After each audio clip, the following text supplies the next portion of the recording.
Muito bem, amigos, estudo da lição número 4, falando sobre o poder da sepultura. Qual o poder que a sepultura tem sobre nossa vida? Tudo que nós fazemos nessa vida, qual é o resultado final? A morte. As pessoas podem tentar fugir de todas as formas, não conseguirão escapar da morte. Existe até um estudo sobre criogenia, que é justamente o congelamento da pessoa assim que ela morre. E muitos homens ricos deste mundo colocaram numa universidade americana os seus corpos que estão congelados dentro de enormes garrafas onde tem azoto líquido, onde a temperatura do corpo está a mais ou menos 200 graus negativos. Eles acreditam, ou acreditavam, quando vimos que se uma pessoa for congelada no momento da morte, logo imediatamente, os cientistas daqui a 200, 300, 500 anos vão dominar a técnica da ressuscitação humana e vão conseguir trazer à vida essas pessoas, curando inclusive as doenças que os matou. É uma esperança da pessoa que quer fugir da morte. Mas ao olharmos para a vida como um todo e ao olharmos para as lutas que as pessoas assim mantêm pela sobrevivência, a grande pergunta é: quem é que vence afinal de contas? Resposta: a morte, a sepultura. Por isso que a esperança da ressurreição é muito importante. E as pessoas que têm essa esperança são consideradas como sábias diante de Deus. Por isso o apóstolo Paulo falou aquelas célebres palavras, dizendo: se a nossa esperança está apenas nesta vida, somos os mais infelizes de todos os homens. 1 Coríntios 15, verso 19. Não adianta se apegar aos bens desse mundo. Não adianta se apegar a nenhuma outra esperança que não seja a ressurreição. Quando o grande conquistador grego Alexandre o Grande, ele estava para morrer, ele chamou os seus generais no seu leito de morte e disse: eu tenho 3 pedidos para fazer. Quando eu morrer, disse ele, eu quero que 4 médicos levem o meu caixão para o cemitério. Eu quero que uma pessoa vá na frente do meu caixão jogando todas as joias que eu acumulei durante a minha vida. E eu quero que minhas 2 mãos sejam colocadas para fora do caixão, completamente vazias. Um dos generais perguntou: mas excelência, por que o senhor quer esses 3 desejos? Ele disse: eu quero que os médicos levem o meu caixão para mostrar que nem a medicina consegue impedir a morte. Eu quero que os meus bens, minhas riquezas, minhas joias sejam jogadas ao chão, para que as pessoas vejam que nem o poder da riqueza consegue impedir a morte. E eu quero que minhas 2 mãos estejam fora do caixão, para que as pessoas possam ver que eu vim ao mundo sem nada nas mãos, estou saindo dele sem nada nas mãos também. Alexandre o Grande deu-nos uma grande lição sobre o poder transitório das riquezas e do poder que o ser humano pode adquirir. A morte não poupa ninguém, nem rico, nem pobre, nem alto, nem baixo, nem culto, nem uma pessoa sábia. Todos morrem. E na pergunta número 2 está escrito assim: como o salmista Davi, ao falar da certeza da ressurreição, principalmente no Salmo 49, verso 15, como ele mostra a diferença que essa esperança produz no coração humano. Salmo 49 diz assim: ouvi isso, todos os povos, inclinai os ouvidos, todos os moradores do mundo, tanto baixos como os altos, tanto os ricos como os pobres. A minha boca falará de sabedoria e a meditação do meu coração será de entendimento. Por isso, vocês que temem, eu também temerei nos dias maus. Porque quando me cercar a iniquidade dos que me armam ciladas, o que é que eu farei?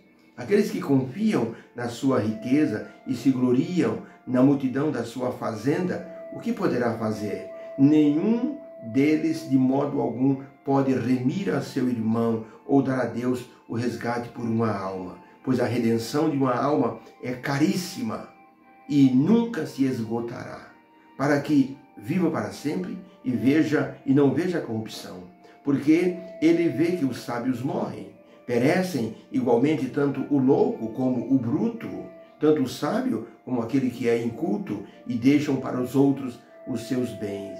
O seu pensamento interior é que suas casas, suas propriedades serão eternas e que suas habitações passarão de geração em geração. Todavia, o homem que está em honra não permanece, morre igual àquele que está pobre. Todavia, o homem que está assim, vivendo com sabedoria, ele morre, assim como morrem os animais. Como ovelhas, as pessoas são colocadas na sepultura, e a morte se alimentará deles, e os retos terão domínio sobre eles pela manhã, e a sua formosura se consumirá na sepultura, que será a habitação de todos os mortais. Salmo 49, verso 15. Mas Deus remirá a minha alma do poder da sepultura, pois me chamará e me receberá. Por isso não temas quando alguém se enriquece, quando a glória de uma pessoa se engrandece, porque quando morrer, nada levará consigo, nem a sua glória o acompanhará. Ainda que sua casa possa bendizê-lo, eles não conseguirão escapar da morte. Irá para a geração dos seus pais e nunca mais verá a luz. O homem que está em honra e não tem entendimento dessas coisas é semelhante aos animais que perecem. Por isso, a pergunta, o que o salmista, ao falar da ressurreição, ele deu uma certeza de que a ressurreição é algo certo. Em Salmo 49, verso 15, resposta, o salmista mostrou que aquele que confia em Deus tem a certeza da ressurreição. Quem confia em suas riquezas e no poder que tem e pensa que vai durar para sempre é tolo e morrerá sem esperança, e nada levará desta vida. Todos morrem ao cessar o fôlego de vida e nunca mais terão nenhuma participação debaixo do sol. É muito interessante a observação do salmista sobre a experiência de uma pessoa que tem entendimento da vida espiritual e mantém a sua esperança na ressurreição. Porque os bens dessa terra são completamente temporários e eles desaparecem como fumaça de uma hora para outra. Um navio que estava afundando no Oceano Atlântico. O capitão colocava as pessoas nos botes salva-vidas para sair fora do navio antes que ele afundasse. Alguém disse para o capitão: capitão, tem um homem no restaurante do navio. Ele disse que não vai sair de lá, vai afundar junto com o navio. O capitão subiu depressa o navio e foi até o restaurante. Lá estava o homem assentado sobre um pequeno barril. E o capitão disse: vamos embora, você tem que ir para o bote salva-vida. Ele disse: capitão, posso levar meu barril de ouro? Ele disse: não, impossível, temos que levar comida, não ouro. Então ele disse: capitão, eu passei a vida inteira como pobre. Vivi uma vida miserável. Vim para o Alasca, consegui descobrir ouro. Aqui está, nesse barril, quase 60 quilos de ouro. É o equivalente a quase 30 milhões de dólares. Eu viverei como uma pessoa rica, mas eu vejo que eu não vou conseguir sobreviver. Por isso, capitão, por favor, me deixe afundar com o navio. E por favor, quando os repórteres perguntarem para o senhor quem morreu, o senhor deu meu nome. Jimmy morreu completamente rico. E assim, o capitão teve que sair do navio, enquanto Jimmy ficava assentado, bebendo ali um suco e esperando o navio naufragar. Completamente rico, mas sem nenhuma esperança de salvação. É muito interessante que nós possamos entender que as riquezas dessa terra, elas não dão esperança para o ser humano. Quando o tsunami, há alguns anos, ele assim afetou a costa ocidental de um dos países do Oriente Médio, havia muitos milionários nos resorts que estavam à beira-mar. E aquela tsunami, com ondas de mais de 80 metros de altura, varreu por completo os resorts.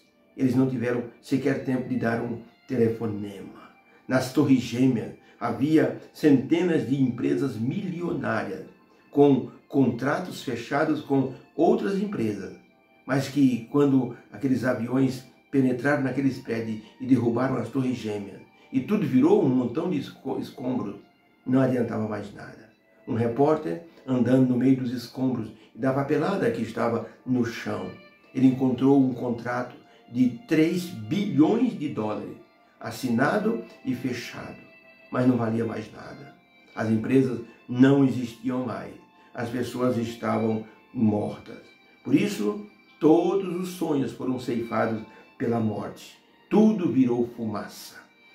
O salmista Davi mostrou que a certeza da ressurreição futura é a coisa mais inteligente a fazer para dar significado à existência nossa no presente. Todos nós envelhecemos e, de repente, a morte parece estar a poucos dias de muitas pessoas. Qual é a solução? A solução é apegar-se na esperança da ressurreição. Quem pensa assim, diz o salmista, é uma pessoa sábia. Obrigado, então, a Deus, gratidão a Deus, porque pela graça Ele nos deixou essa sublime esperança. A esperança da ressurreição que foi mencionada no Antigo Testamento. Obrigado, Senhor, por essa esperança. A sepultura não tem poder sobre aqueles que creem no Teu poder de ressurreição. Te agradecemos em nome de Jesus. Amém. Fica com Deus. Um beijo no coração. Tenha uma segunda-feira abençoada e vamos para a luta. A semana continua com a bênção de Deus. Que o Senhor te abençoe. Fique com Deus.